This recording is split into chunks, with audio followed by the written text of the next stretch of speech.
Hea õhtu televisioon, Kanali 9 vaatajad. Oleme nüüd ka Valanurme linnakeses Kukkekõrva tänaval. Täna öösel kell 23:45 toimus siin erakordne sündmus. Nutikas noorik, kes nimetab ennast EJT, häkkis kohaliku raadiojaama ning mängis terve nädala vältel ainult Eesti polkamuusikat.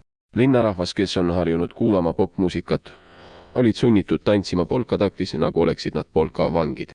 EJT, kelle päris nimi võib olla Magnus, on noor ja nutikas häkker, kes tegeles polkamuusika amastusega.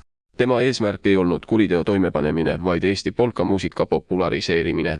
Politsei reageeris kiiresti, kuid häkker osutus äärmiselt osavaks ning jäi tabamatuks.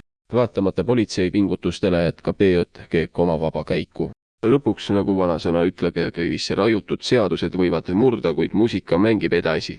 Küll siis peab olema rohkem kui lihtsalt nohik, et tüüda kinni muusika.